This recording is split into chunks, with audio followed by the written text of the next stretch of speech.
Happy hump day, ladies and gentlemen, boys and girls. Thank you for coming back over to the DFS 5-pack to talk a little NBA DFS. We came up a little bit short on the 200 thumbs up for yesterday. I think we got to like 170. The goal was 200, do members only for free. We'll lower it today. We get to 175 today with two good back-to-back days like that. We'll pop out members only free to the public tomorrow. Actually, I haven't checked the schedule. I don't know how many Thursday games there are. I will check right now. Because if it's a shorter one, we'll do it Friday. Because I think we're going to get there today. It is not a shorter one. We got a full slate tomorrow night. Well, hell yeah, then we'll just do it tomorrow, guys. I love that we got a full slate because I'm assuming there's no Thursday night football. I'll take that back. There are 7 games tomorrow, but a few of them are 1, 2, 3 start early. So we'll see what we got. All right, guys. Either way, you click that thumbs up button. You're helping us out. We'll try to help you out the best that we can. We are back today to talk about the slate that I did not like last night as I was looking it over. But the more we broke it down, I'm starting to dig on it a little bit more, and I think it could be a nice one tonight. Hopefully we don't deal with any monumental injuries or worst fantasy performances of all time. It's easy to get your confidence down when something like that happens, guys, but it is a long season. So let's get right back into it. Let's get it. We will also try to get back to the overlay contest that we did tomorrow. They got these progressive jackpots up now. We keep talking about a buddy of ours who won the 21 grand last year. We will continue to break these things down on most days when we can get to it. It was nice that they had it up early yesterday so we could really try to take advantage and talk it over. But the name of the website is overlaydfs.com. There's multiple ways. And for some of you guys, if you're struggling with NBA early in the year when you're watching all these sits and these massive blowouts of epic proportions, we've seen a few of them, maybe you just want to get a little skin in the game in an easier way. This might be a way to do it. Yeah, no doubt about it, man. We're loving it. Can't wait to get back into that jackpot. All right, guys. As far as the current 5-pack promotions that are up, we always discussed it. 175 likes, and we can pop out a members only for free. We'll lower the number today. 2 good back-to-back days, and that's something that we can get you guys. Also, new lifetime customers today, you get a $50 rebate. So basically, it's a one-time $350 payment. Gets you all 3 sports permanently forever. No future payments. Never spend another dollar. Let's get it, man. Day passes are up. Subscribe to the station if you're new to it. And we're going to continue with the new format, guys. Cash lock, GPP, mutual favorite, and then both of our long shots. So let's start with the cash game lock of the day, and let's take a look at a game with a massive total as the Hawks take on the Brooklyn Nets tonight. We're talking about a 240 total. That's big. That's real big. And I'm looking at the Slim Reaper right now. Kevin Durant, well-rested, no Spencer Dinwiddie. I don't think the Dinwiddie loss is, major for him. But it most certainly doesn't hurt. You want to get Spencer Dinwiddie a few looks, and now they're down to a little bit more of a 3-headed monster as opposed to a 4. Dinwiddie's a good player. Not great, but having him around certainly doesn't hurt Kevin Durant. Yeah, I mean, listen, having him not around doesn't hurt Kevin Durant as far as DFS goes. Having him around definitely helps Brooklyn as a team, but he's not there anymore, and Durant, while don't care too much about Dinwiddie, he's just too cheap here, it seems like. He's been close to 10K on every other slate he's been. He's been fine. He hasn't done anything special, but he's been fine. Now he's in arguably the best spot he's been in. I say that only because Golden State is probably an easier matchup, but they couldn't stay close with Brooklyn. I expect Atlanta to at least put up a fight here. Durant should walk into cash game value, and he's got upside for much more depending on how you think this game plays out. Man, Atlanta's got a lot of ways to get to people now. They can score. Their team defense is not going to be great, but I don't look at Atlanta as a team that's going to get blown out too often anymore because they got Trae Young. If Young's not playing well, you can let Rondo handle the show for a little bit. He's back now. Bogdanovich can play. Gallinari can play. I like Cam Reddish, John Collins, Clint Capella. I mean, this is a good basketball team. Not a great basketball team, but a good basketball team that's going to put up points. But they're not a great defensive team, so that's just great for the Slim Reaper right here. I think he is, to quote Bellman, a cog in the machine type of play today. I don't think Durant's going for 80 tonight or anything like that, but I feel very comfortable he's going to slide out there, rock you for 45, potentially even 50 DK points if those rebounding numbers go up. I just feel very safe, sound with him. And coming off of a night with a couple of bad fantasy performances and some weird injuries, I feel very safe that Kevin Durant's going to go out there. Maybe not be the reason I win, but it ain't going to be his fault if I lose. I'm about it. All right, next up, let's move over to your GPP play of the night. I said it before, and I'll say it again. Nobody in the industry will bring up Dillon Brooks as often as Matt Bellman. I love Dillon Brooks. I know I've brought him up a few times, but why not? He's been playing really well, and now he's in probably the best spot he's been in all year.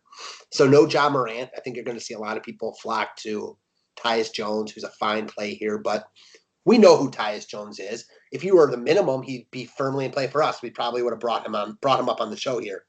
He's not, and he's basically in the same pricing tier as Dillon Brooks, who's just a much better player. Again, he's played really well to start the year. He has the ball in his hands a ton. You mentioned this on our members only video. With no Morant, Brooks and Valanciunas are by far the Grizzlies' two best offensive weapons right now. Also considering Jaren Jackson's out. I think you're going to see a lot of two-man ball between them. You're going to see the assists rise up today because Joval's going to get easy looks under the hoop. I think Brooks has 40-plus upside here. I don't think he gets a ton of love, as I don't think people want to load up on Memphis. And again, he's going to be a feature for me in probably all my lines. What about Zach Randolph and Tony Allen? How do you think they play today? Right. Man, injuries have really bitten this Memphis team. Again, Jaren Jackson sucks that he's hurt. Jaren Jackson doesn't suck. It sucks that he's hurt. And then now losing Morant for like a month. I feel bad for them. 3 to 6 weeks is the word that came out yesterday. So let's just be fortunate that one of the younger, better players in the NBA is going to be back in about a month. You know what I mean? We don't have to go without him for a full year. It's a month. It sucks. If you're a Grizzlies fan, I feel for you, man. But we're not losing him for the entire season. It looked like it could have been worse. So I'm glad he's back. And you're right. The Brooks assist numbers should probably go up today. It doesn't mean guys will make his shots, but he's got 12 assists to start the year, which is encouraging for me. Because this is a guy who's mostly been based on scoring throughout the early portions of his career. So he's doing a few other things in the categories. He's already averaging over 2 steals per game. That won't keep up all year, but I like the aggressiveness on the defensive end of things. Also, Boston played a competitive game last night. They're now on the tail end of a back-to-back. Could be a step tired today as well. So if you're a little concerned about that, maybe it's a little less. And I know for you, and obviously nothing always works out 100% of the time, but you love games where a team gets together, first game without their star, they band together and play hard. Yeah, obviously Morant is the Grizzlies' best player. The Grizzlies actually won that game last time against Brooklyn with Morant out, excuse me. I think Durant was out too. Yeah, Durant was out too. I think you see them play well again here. So I'm about it. He's very affordable. I like him a lot. And the kind of the point that we brought up a lot of members only is where sometimes people misinterpret how the NBA works. They think like, okay, Tyus Jones is going to step in and take Morant's role. No, he's not. Tyus Jones is not Ja Morant. He's not a scrub, but he is not even in Ja Morant's. You can't even sniff his jockstrap. Dillon Brooks will be a little bit more of a playmaker for this team. J-Val could have plenty of touches. So I think those are the guys. Again, Tyus Jones can run into 25 tonight, but like Tyus Jones is very unlikely to go for like 35 plus here. I think you said it best. Like he will be filling in as the starting point guard for Morant. That's about all he will be doing that Morant does. Yeah, exactly. All right, guys. Next time up, we're going to talk about our cover boy for the day, PJ Washington of the Charlotte Hornets is our favorite mutual play. So we saw that Cody Zeller is going to be out for like a month too as well. And we've watched Washington's rebounding numbers definitely skyrocket the last 2 games. Bismack Biyombo has his role with this team, but he doesn't play huge minutes, and now they're running Washington at the 5 just a little bit, and when they play a little bit of a smaller lineup, you can definitely play a smaller lineup against Dallas as well. Dwight Powell is a power forward masquerading as a center. Kleba's another guy that comes in. He's not a true center. If Boban's in there, that's a different story, but you don't see a lot of Boban unless there's blowouts like last games.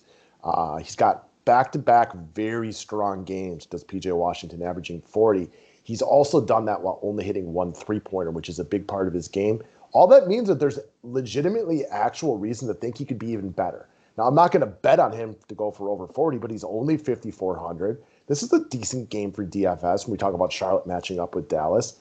Also, like, center is about as weak as it's ever going to be. There's no Jokic tonight, no Embiid, no Drummond. So if you're struggling at center, maybe you don't like a J-Val or something like that, you can run Washington at the 5.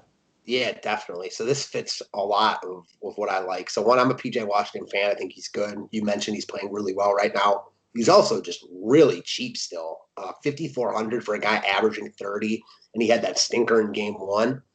Again, I don't think this is a game I want to go 7 deep on, but I like a couple pieces from each side, specifically PJ Washington from the Hornets. This is a guy, as you also mentioned, he's only made 1 3 so far, and he's a 3-point shooter. There's legit upside here for more than he's done. I like him quite a bit here. I was about to say he's a cog in the machine, but I know you already said that about Durant, but I still kind of just said it anyways. Okay, he's not going to 10x tonight. I'll bet good money on that. But if you needed me to make a short list of players on this slate who could 10x, there's only a couple of them that could legitimately do that. Like J-Val, he ain't going for 80. Like, I like Luka, but he's not going for over 100 points. If you were looking for somebody who could legitimately 10x, which means go for 54 DK points, it's not outside the realm of possibility. It's not likely, but it's actually plausible. It's never likely for anyone to 10x, and that's why, you know what I mean? If it happens, it's always, you always notice it. But I agree with you. I mean, he's put up like close to 8, 9x the past 2 games, and his price hasn't increased, and we like him quite a bit here. Yeah, it's only very possible when you get like a 3,500 point guard actually filling in and they haven't adjusted their prices, i.e. Raul Neto the other night who had the game of his life. I would say if I had to pick one guy in this slate to 10x, Washington would be up there. It would probably be Rondo, though, just because like when they're that cheap, it's just so much easier, right? Right. Maybe he just plays. Maybe Trae Young gets into like foul trouble and they play him extra minutes. Exactly. But right with like normal salary guys, I'm with you. Washington would be right at the top of that list.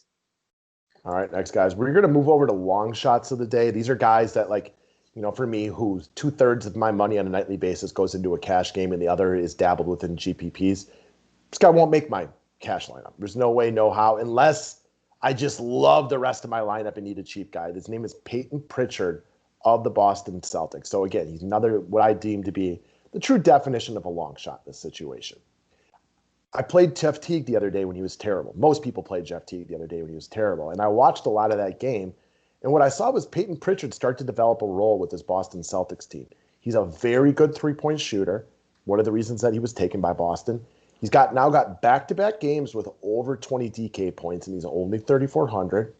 The other thing I like about him is he is viable in all game scripts. And what I mean by that is he is now seeing a pretty consistent run for this team with Kemba Walker still out. And in a competitive game on a back-to-back, you expect him to see his minutes. However, what if Boston is just the better team, came out and rolled right here? Or the flip side of it,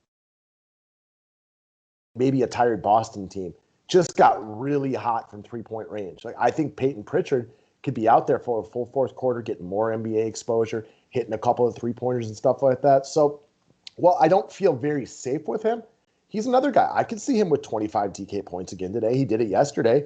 2 straight games with over 20 DK points, and he's only 3,400. Yeah, I like this call a lot. Even I was confused. The game wasn't listed on the DK log. Pritchard was really a good scorer at Oregon, a guy that was a very good college player. Seems to have found a nice role with the Celtics team, and wouldn't be surprised if it only increases. I mean, especially with Kemba Walker out, I feel like they need more playmaking, more scoring. We know who Jeff Teague is. Pritchard has provided a spark for them, and I expect it to continue. Obviously, it's no guarantee. He might only play 15 minutes tonight, and I don't even know how many minutes he's been playing. He might only play 15 minutes and get 15 DK points, but he might play 15 minutes and get 25 DK points. The risk is very minimal at 3,400. I like played 20 plus in 3 straight games. So you got to think that I don't think that will continue forever, but at least while Kemba's out, you got to expect him to play around 20.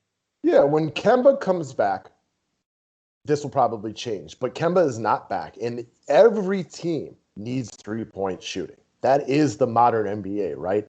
In Boston, there's no more Gordon Hayward, right? So it takes away another one of the guys who can hit the three-point shot. Like, there's definitely a role for this young guy on this team. Shooters shoot. It's not crazy to think that a red-hot shooter could hit 3 or 4 or 5 three-pointers in a game, throw in a couple of assists and stuff like that, and get to 27, 28 DK points. And what I project to be low ownership. For sure. I'm with you. Very low ownership. Okay. Next up. All right, guys. I will just call out the first bullet point right here.